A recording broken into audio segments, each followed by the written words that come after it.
بسم اللہ الرحمن الرحیم۔ السلام علیکم محترم ناظرین۔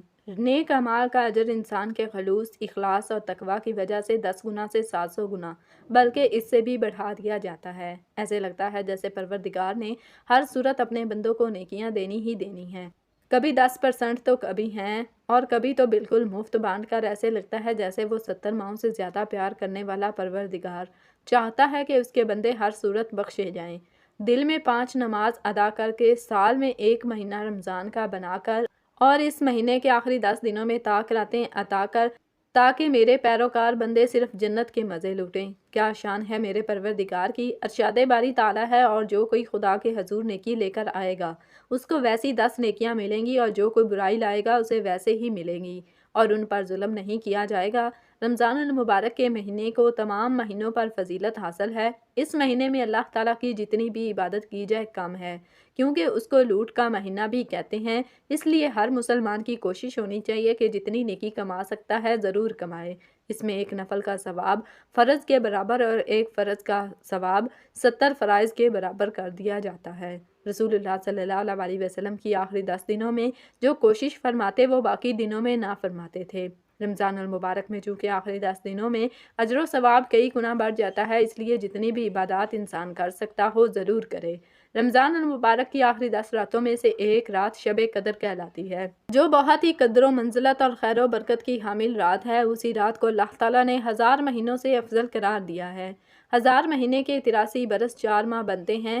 2 نکتے: جس شخص کی ایک رات عبادت میں گزاری اس نے 83 برس 4 ماہ کا زمانہ عبادت میں گزار دیا، اور 83 برس کا زمانہ کم از کم ہے، کیونکہ خیر من الف شہر کہہ کر اس امر کی طرف اشارہ فرما دیا گیا ہے کہ اللہ کریم جتنا زائد اجر عطا فرمانا چاہے گا عطا فرما دے گا۔ اس اجر کا اندازہ انسان کے بس سے باہر ہے۔ اس رات میں اللہ تعالیٰ نے اپنی قابل قدر کتاب، قابل قدر امت کے لیے صاحب قدر رسول کی معرفت نازل فرمائی۔ یہی وجہ ہے کہ اس صورت میں لفظ قدر 3 دفعہ آیا ہے۔ قدر کے معنی ہے تنگی کا بھی آتا ہے۔ اس معنی کے لحاظ سے اسے قدر والی کہنے کی وجہ یہ ہے کہ اس رات آسمان سے فرش زمین پر اتنی کثرت کے ساتھ فرشتوں کا نزول ہوتا ہے کہ زمین تنگ ہو جاتی ہے۔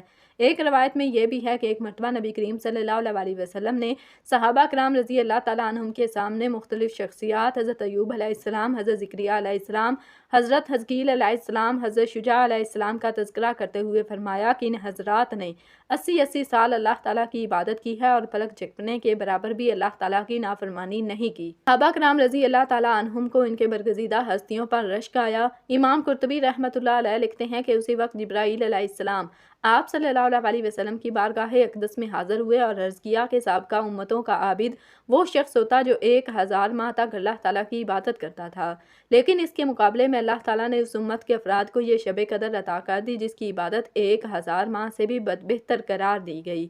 گویا یہ عظیم نعمت بھی سرکار دو جہاں صلی اللہ علیہ وسلم کی غلامی کے صدقہ میں امت کو نصیب ہوئی ہے۔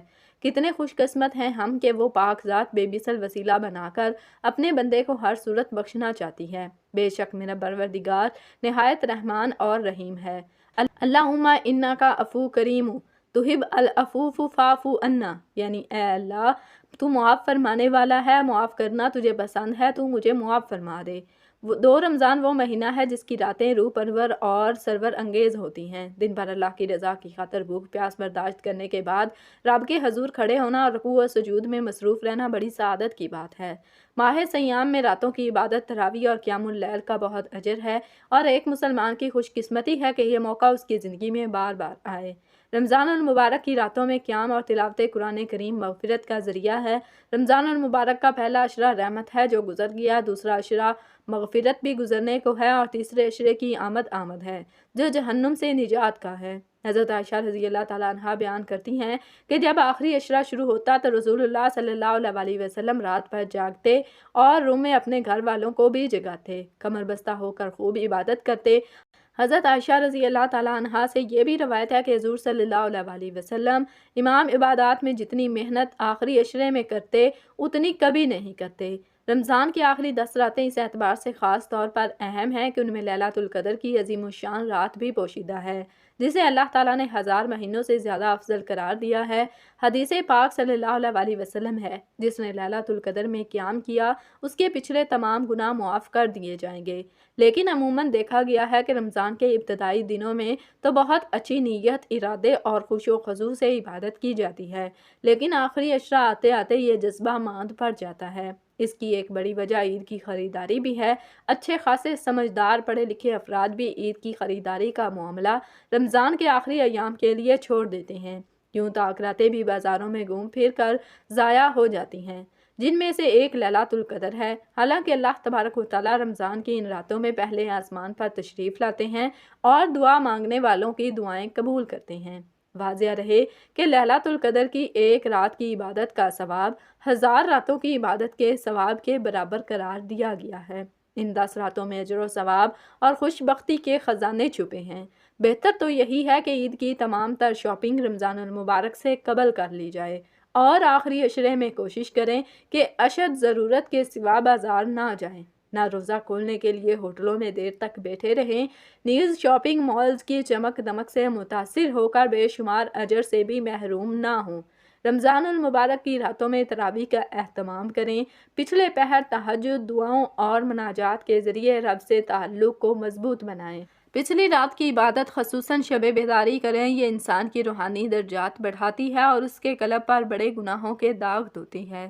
سب سے بڑھ کر انسان کو رب سے قریب کر دیتی ہے۔ یاد رکھیے، دنیا آخرت کی تیاری کی جگہ ہے۔ اللہ تعالیٰ نے اپنے فرما برداروں کے لیے جنت میں وہ نعمتیں رکھی ہیں جن کا تصور بھی نہیں کیا جا سکتا۔ لہٰذا رمضان المبارک میں خاص طور پر عبادات کے ذریعے ان نعمتوں کے وارث بننے کی کوشش کریں اور آخرت کا قیمتی خزانہ سمیٹنے کی سعی کریں۔ ابو سعید خدری رضی اللہ تعالیٰ عنہ سے مروی ہے کہ رسول اللہ صلی اللہ علیہ وسلم نے رمضان کے پہلے عشرے میں اعتکاف کیا اور ہم نے بھی آپ کے ساتھ اعتکاف کیا، تو آپ صلی اللہ علیہ وسلم کے پاس جبریل آئے اور کہا کہ آپ جس کی جستجو میں ہیں وہ آگے آئے گا۔ تو پھر آپ صلی اللہ علیہ وسلم نے درمیانی عشرے میں بھی اعتکاف فرمایا اور ہم نے بھی آپ کے ساتھ اعتکاف کیا، تو آپ صلی اللہ علیہ وسلم کے پاس جبریل پھر آئے اور کہا کہ آپ جس کی جستجو میں ہیں وہ آگے آئے گا۔ تو پھر آپ صلی اللہ علیہ وسلم تاریخ کی صبح کو خطاب کرنے کے لیے کھڑے ہوئے اور فرمایا، جس نے نبی کریم صلی اللہ علیہ وسلم کے ساتھ اعتکاف کیا تھا تو وہ واپس آ جائے، کیونکہ مجھے لیلۃ القدر دکھا کر بھلا دی گئی ہے، تاہم وہ ہے آخری عشرے کی تاک راتوں میں نے دیکھا کہ میں پانی اور کیچڑ میں سجدہ کر رہا ہوں۔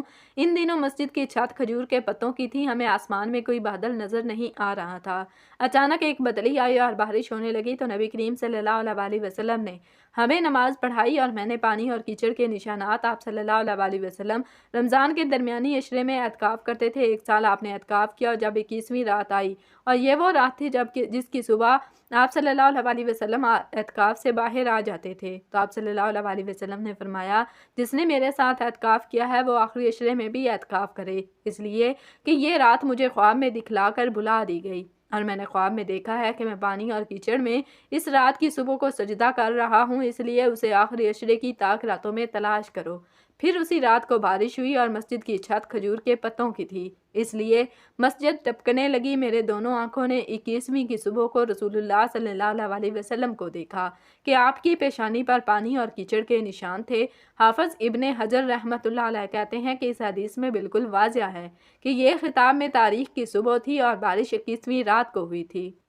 بخاری اور مسلم کی روایت ہے کہ رسول اللہ صلی اللہ علیہ وسلم رمضان کے درمیانی عشرے میں اعتکاف کرتے تھے۔ جب 20ویں رات گزر جاتی اور 21ویں رات آ جاتی تو اپنے گھر کو واپس آ جاتے، اور جو لوگ آپ کے ساتھ اعتکاف میں ہوتے وہ بھی واپس ہو جاتے۔ یہاں سے یہ معلوم ہوتا ہے کہ آخری عشرہ 21ویں رات سے شروع ہوتا ہے۔ آخری عشرے کی تاک راتیں 21، 23، 25، 27 اور 29ویں کی رات ہے۔ 19ویں رات آخری عشرے میں شامل نہیں ہوتی، چاہے مہینہ پورے 30 دن کا ہو یا 29 دن کا، کیونکہ 19ویں رات درمیانی عشرے سے تعلق رکھتی ہے۔ حافظ ابن حجر رحمۃ اللہ علیہ کہتے ہیں کہ لیلۃ القدر صرف رمضان میں ہے، رمضان میں سے آخری عشرے میں ہے اور آخری عشرے میں سے صرف تاک راتوں میں ہے، کسی ایک مخصوص رات میں نہیں ہے۔ یہ لیلۃ القدر کے بارے میں وارد تمام احادیث کا خلاصہ ہے۔ لیلۃ القدر کے 12 رکعات نفل، اللہ کو یہ نماز بہت پسند ہے۔ رسول اللہ صلی اللہ علیہ وسلم نے ارشاد فرمایا، جو شخص شب قدر میں ایمان اور اخلاص کے ساتھ عبادت کرے تو اس کے پچھلے گناہ بخش دیے جائیں گے۔